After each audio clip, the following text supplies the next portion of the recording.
Price Lord. நல்லா இருக்கீங்களா? இந்த நாளில் கூட ஆண்டுடைய வசனத்தை நாம் தியானிக்க இருக்கிறோம்.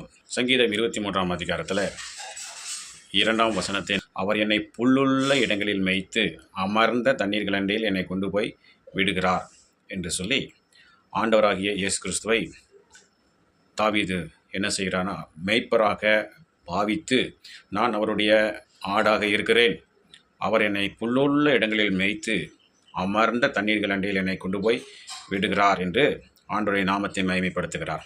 இதனால் கூட இன்றைக்கும் நம்முடைய ஆண்டவர் நம்முடைய மெய்ப்பராக இருக்கிறார். மெய்ப்பராக இருக்கிறபடியால் நாம் குறைவுபட மாட்டோம் என்பதை முதலாவது விசுவாசியுங்கள்.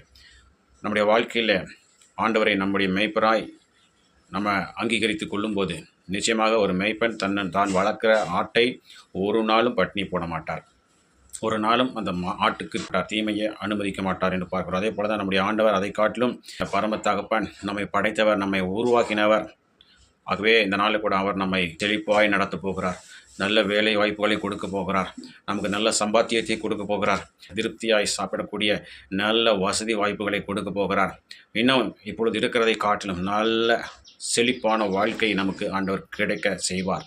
அமெரிக்கையான சமாதானமான ஒரு பீஸ்ஃபுல்லான வாழ்க்கையை நமக்கு தரப்போகிறார். இந்த நாளில் கூட ஆண்டவரை நம்முடைய மெய்ப்பராய் பாவித்து அவரை விசுவாசிப்போம். ஆண்டவரே, நீர் என் மெய்ப்பர், நீர் என்னை புல்லுள்ள இடங்களில் மேய்க்கிறவராக இருக்கிறீர், என்னை அமர்ந்த தண்ணீர்கள் அண்டையில் என்னை நடத்தும் ஆண்டவரே, என்னை ஒப்புக் கொடுக்கிறேன், நம்முடைய கரத்தில் ஒப்புக் கொடுக்கிறேன் என்று சொல்லும்போது நிச்சயமாக அவர் நம்முடைய மெய்ப்பராயிருந்து நம்மை தாழ்ச்சி அடைய குறைவுபட விட மாட்டார்.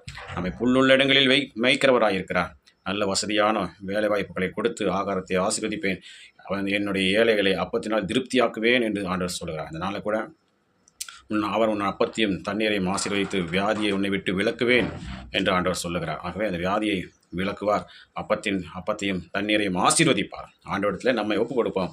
ஆண்டவர் மெய்ப்பரே, நீர் என்னை வழிநடத்தும் என்று சொல்லுவோம். கர்த்தர் நம்மோடு குழந்தை பெரியாது செய்வார். விசுவாசிப்போம், பிரார்த்தனை செய்வோம். ஸ்தோத்திரம் ஆண்டவரே, ஸ்தோத்திரம் ஆண்டவரே. எங்கள் நன்மை சுதான பருவத்தின் தந்தை, ஆசைப்பட்டதான் இந்த நாளில் கூட நம்முடைய வார்த்தைக்காக நன்றி செலுத்துகிறோம். நீர் எங்கள் மெய்ப்பராக இருக்கக்கூடியால் நான் குறைவுபட மாட்டோம். நீர் எங்களை புல்லுள்ள இடங்களில் மேய்த்து அமர்ந்த தண்ணீர்கள் அண்டிய இடங்களை கொண்டு போய் விடுகிற தேவன். எங்களை சமாதானமுள்ள வாழ்க்கையாய் வாழ்கிறவர்களாக எங்களை மாற்றுங்க. சந்தோஷம் நிறைந்த வாழ்க்கையை எங்களுக்கு கொடுங்க ஆண்டவரே. ஆண்டவரே, பதட்டம் நிறைந்த வாழ்க்கை வேண்டாம் ஆண்டவரே. ஒன்றுமில்லாத வறட்சியான வாழ்க்கை வேண்டாம். செழிப்பான வாழ்க்கையை கொடுங்க.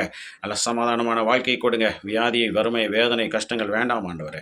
நீர் எங்களை சகல பிள்ளைகளுக்குள்ளே வழி நடத்துங்க. இந்த நாளில் என்னோடு இணைந்து பிரார்த்தனை செய்கிற ஒவ்வொரு பிள்ளைகளுடைய வாழ்க்கையில் இருக்கிற எல்லா வறட்சிகள் மாறட்டும், செழிப்பு உண்டாகட்டும், எல்லா விதமான சமாதானமின்மை மாறட்டும், சமாதானம் நிறைந்து ஓங்கட்டும். இந்த நாளில் நாங்கள் செய்கிற வேலைகள், தொழில்கள், படிப்புகள், ஊழியங்கள், போக்குவரத்து எல்லாவற்றிலும் கரம் கூட இருந்து பெரிய காரியத்தை செய்து நாமத்தை மகிமைப்படுத்த